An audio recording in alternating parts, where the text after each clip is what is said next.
I've come to the place where football first came into my life. Here's where I kicked my first ball as a kid, and not long before then did I start to dream of becoming pro.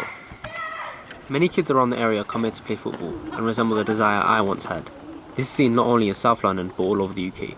On average, about 48% of primary school children, most of which are boys, say their dream is to become a footballer. So what do you want to be when you're older? I want to be a footballer. I want to be a footballer. I want to be a footballer. Be a footballer. 2009 Telegraph article states that 90% of students in the Premiership Academy fail to turn, so presumably 10% end up turning pro, minus those who turn down a contract.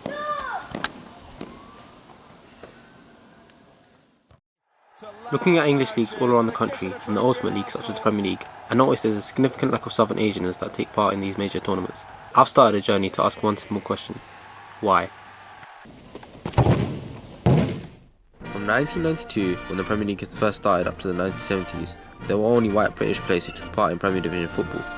This was until black players had started to become part of the first teams. Slowly more and more teams had started to become more diverse in terms of different ethnicities, but still a lack of Southern Asians have yet to show up and make a statement on the big stage.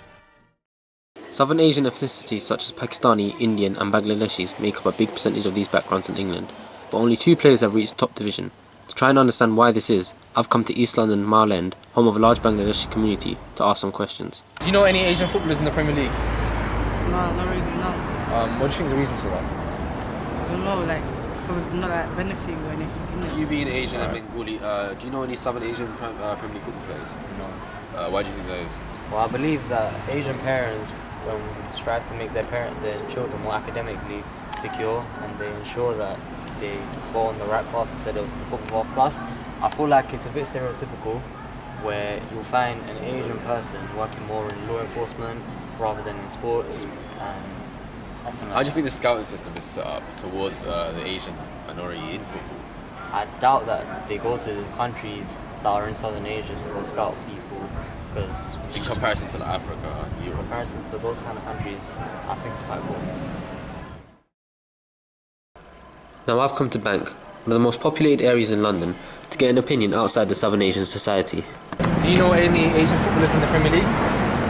No, I can't think of any off the top of my head. Do you know any Asian footballers in the Premier League? Not at all. Any Asian footballers in the Premier League? Not off the top of my head. Do you think young Asians living in Britain are recognised enough in the football scouting system? No. Why do you think so? Because I couldn't tell you of one player. Mothers and fathers want them to go into banking, law, or something like that, accountancy. They don't want them to go into sport. Why not? Looking at football in the present time, you'd think racism wouldn't even be a problem in modern day sport. However, many players have received abuse on and off the pitch, from racist chants to having bananas thrown at them.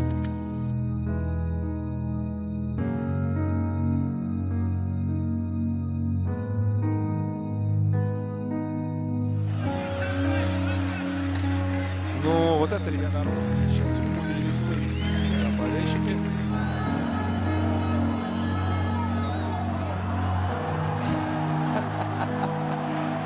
Daddy Elvis.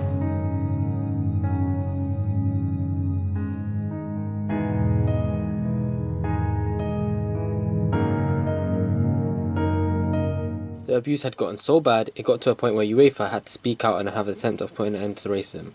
They gathered many footballing giants from different teams to create one message. Decimos no al racismo. No to racism. Nee tegen racisme. Non au racisme. No al racismo. No to racism.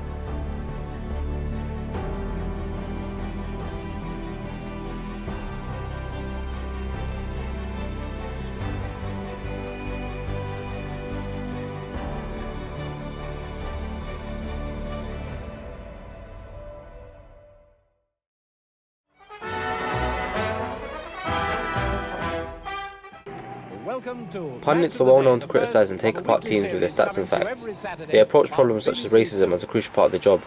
This shows that they are resembling football communities across certain nations. Many tune into the well-known show Match of the Day to see highlights of the weekly Premier League action.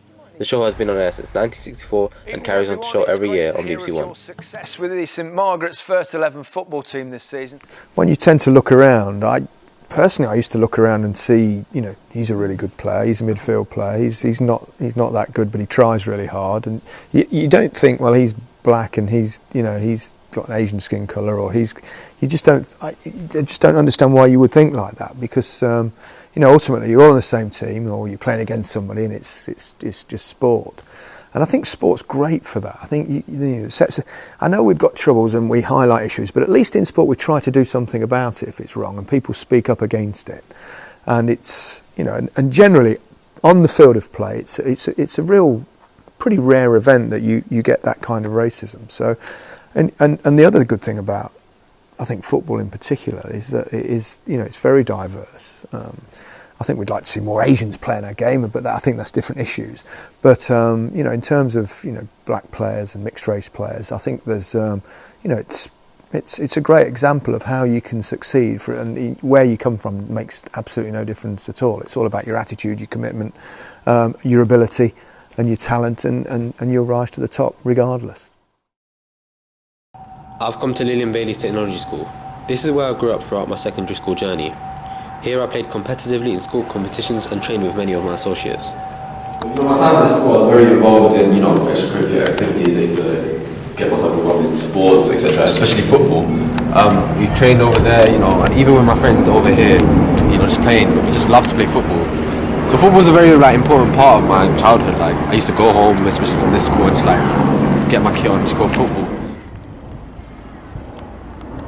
I remember, the first time I actually had to train in the school football team. I signed up to it Fridays after school, and a lot of the other kids were like, thinking as a joke, they said, "Oh, shouldn't he be playing cricket or something?" Because I'm Asian. But I get that. I don't really take it to offence, because we often play cricket, and that's where we want to specialise in, because we've got an official team, and even in the Oval Cricket Ground, it's right next to us. So yeah. But football was my first sport. I always grew up playing with a lot of Latinos, black people. I just love playing with different kind of people. And then when it came to school training, as usual, I was the last one picked because people thought I wasn't good at it. But surprisingly to them, I was actually quite decent. I used to play competitively, and even in school tournaments, I was picked for the first team in many of the competitions that we had.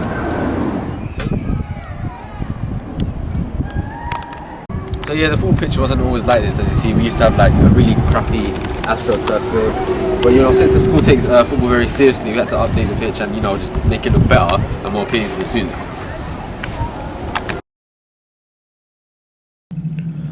So the question of will there be more Southern Asian players in English football still remains unanswered.